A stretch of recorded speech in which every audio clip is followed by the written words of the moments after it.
Hi, Joe here from the Greater Minnesota Regional Parks and Trails Commission, coming to you today from Redwood Falls, Ramsey Park. Coming to you today from the J.C. Hormel Nature Center in Austin, Minnesota. Coming to you today from the Greater Mankato River Valley Trail System.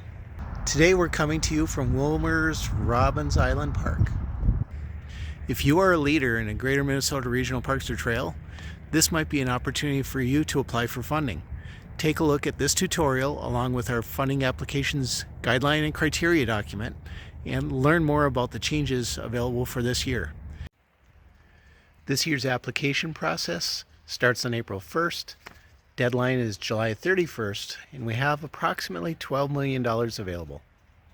If you are new to applying or haven't applied in a couple of years, take a look at our sister tutorial that covers the application process.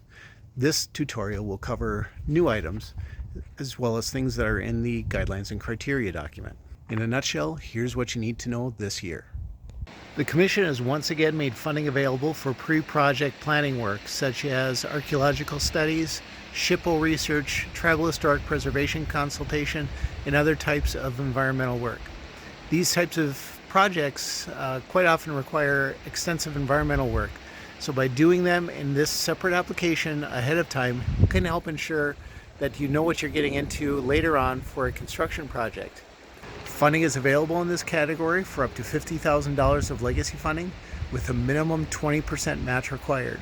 This year we have simplified the budget worksheet. You no longer have to identify sources of funding for each individual line item. Just simply include at the end of your budget worksheet how much percentage is coming from local match and how much from legacy, and the system will calculate the rest. When completing the project readiness section of the application, be sure to detail how shovel ready your project is. We have adjusted the scoring criteria to include reasonable scope, timeline, construction details, cost, and other factors to ensure that a project seems well prepared and is well vetted to be successful within the 3-year timeline. If you have long-term rental facilities such as campgrounds or docks or shelters, please be aware that the Commission has set a goal of no more than 20% of these facilities being available for rent on a seasonal basis. If you are over that percentage within a facility, then no more legacy funding is available for additional seasonal rental facilities.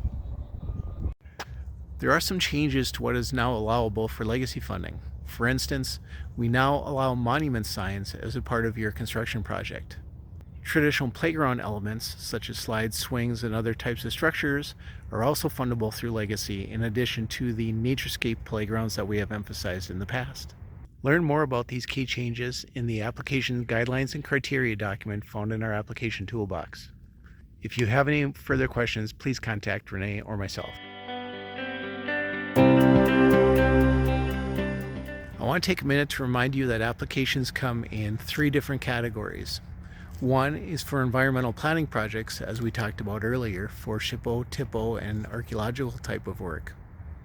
The second is for parks and trails projects, which are physical development projects consistent with your master plan. The third type of project you can apply for are what we call Connecting People to the Outdoors, or CPO projects. These are qualified programming and accessibility projects that help to bring new people and users into your park or onto your trail. For instance, they could be new programming activities, they could be for rental equipment, they could be for accessibility improvements for handicap or other individuals. They could also include new marketing or programming activities or new collaborative partnerships with user groups or communities that are not involved in outdoor recreation in your area. Check out the guidance in the guidelines or contact us for details. If you want to talk through your project idea, feel free to contact us anytime before the July 31st deadline. Be aware that once you have applied, we will contact you about setting up a site visit for your application sometime in August or maybe early September. Let's get going.